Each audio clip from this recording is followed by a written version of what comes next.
General, ele está apenas perdendo nosso tempo. Vamos fazer da nossa maneira. Hiet saiu de sua concentração e olhou para aquele pobre militar. Eu ainda não terminei. Se afaste e não me atrapalhe mais. Hiet voltou a se concentrar enquanto o general gesticulava para que o soldado se afastasse. Hiet voltou a ler o que estava escrito, porém agora traduzindo a escrita para a linguagem dos humanos. Se abrirá diante de mim apenas quando o escolhido tiver diante de ti. Uma passagem apenas de ida para aquele que tomará o teu lugar. Condenado serás a deixar de existir. Tua punição terminará. O portal será selado neste momento e nunca fugirás de teu covil. Olharás de teu domínio o teu sucessor e nada poderás diante da vontade de um Deus. Dilacerado seja o destino a ser cumprido e que entrem aqueles que não o temem. Ao terminar de traduzir, Hiet rezou por mais uma vez, aos sussurros, novamente na linguagem antiga. Os pergaminhos ardiam em chamas. Ele os pegou e as chamas não queimaram suas mãos, e com suas palmas abertas, pressionou os pergaminhos contra o campo de força. A terra começou a tremer e o campo de força se rachou, e segundos depois caiu em pedaços, como se fossem pedaços de vidro quebrado. Enquanto a terra tremia, um orc apareceu correndo em direção ao círculo. Seus olhos estavam com a mesma chama rocheada que saía do chão. Era o espectro do antigo orc, que agora estava possuindo um dos seus para tentar alcançar o seu objetivo. Mas era tarde demais. O feitiço lançado há muito tempo agora se cumpria.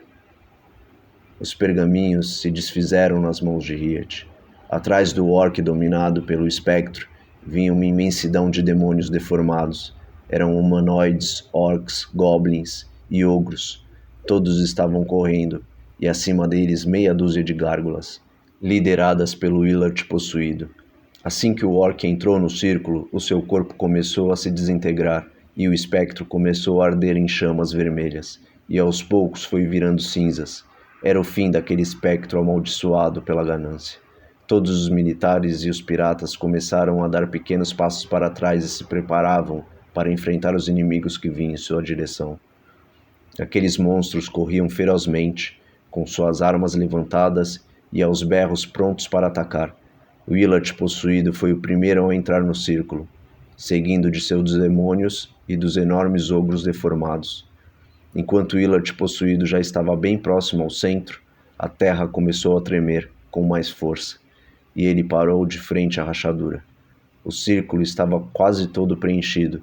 De um lado estavam os soldados e os piratas, e do outro, os demônios. A terra continuava a tremer. A rachadura no centro do círculo começou a se abrir. Enquanto se abria, eles ouviram uma risada demoníaca.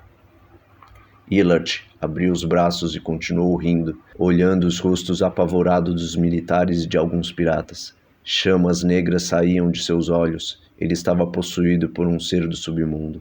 Várias fissuras desenharam o círculo por completo, que se rompeu, fazendo todos caírem para dentro do buraco que havia se formado abaixo deles.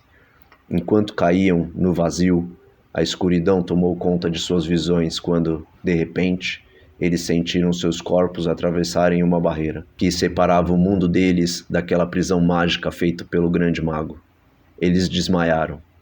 Algum tempo depois, sem saber ao certo quanto tempo havia se passado, Hiet abriu seu olho, apalpando o chão frio, que era todo coberto por pedras grandes e rachadas. Ele estava em uma sala fechada.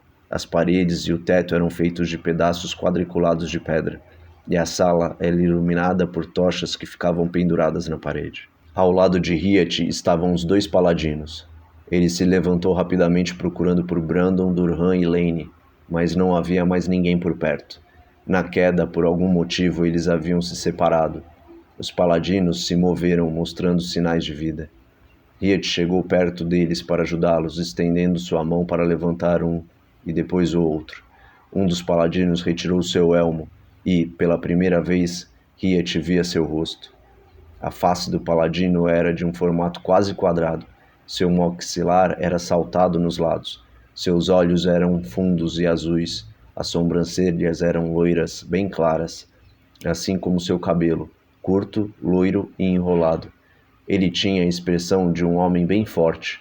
Segurava seu elmo de lado, apoiando em sua cintura. Olhava sério para Riet, como se estivesse esperando por um comando. E quando Riet menos esperava, o paladino começou a falar. Estamos dentro da prisão. Ele inclinou sua cabeça para cima e respirou fundo. Este local é inodoro. É como se estivéssemos no vazio. O mago que criou esta prisão era extremamente poderoso. O outro paladino já estava de pé também. Ele andou para perto do outro. Precisamos procurar por John Cold. Ele deve estar precisando de nós. Eles se olharam e concordaram simultaneamente. Sim, vamos em busca dele. Ignorando a presença de Riet, eles começaram a caminhar em direção à única porta que havia naquela sala. Riet olhava os paladinos andando para longe de si. Coçou a cabeça na dúvida se falava com eles ou se apenas os deixava ir. Mas ele sabia que não seria bom nem para ele, nem para os paladinos andarem separados. Seria muito arriscado. Precisavam seguir juntos e encontrar os outros sobreviventes. Somente assim teriam uma chance maior de sobreviver naquele lugar. Ei, vocês dois! Os paladinos pararam e olharam para trás, vendo Riet chamando por eles. Não querem a minha companhia? Eles olharam um para o outro novamente e deram de ombros. Com voz firme e grossa, um deles se direcionou a Riet. Sim, se você quiser, pode nos acompanhar. Riet também deu de ombros e andou na direção deles. Ao sair pela porta, eles se depararam com um corredor que também era iluminado por tochas. Havia várias portas ao longo do corredor. Vocês sabem para onde temos que ir? Riet apontava para os dois lados do corredor, perdido e sem saber para onde ir, enquanto os paladinos caminhavam para um dos lados. Como sabem que não é para este outro lado que temos que ir? Os paladinos, que já haviam voltado a andar, pararam novamente e, sem olhar para Riet, responderam juntos. Nós temos um sexto sentido. Tivemos muitos anos de treinamento com meditação. Aquele que estava sem elmo continuou. Nos aprofundamos tanto neste estudo que conseguimos alcançar o sexto sentido. Tivemos pequenas vibrações de movimentos e de vida, e estas vibrações estão vindo deste lado. Vamos continuar nossa caminhada. Não podemos mais ficar parados. Eles voltaram a caminhar,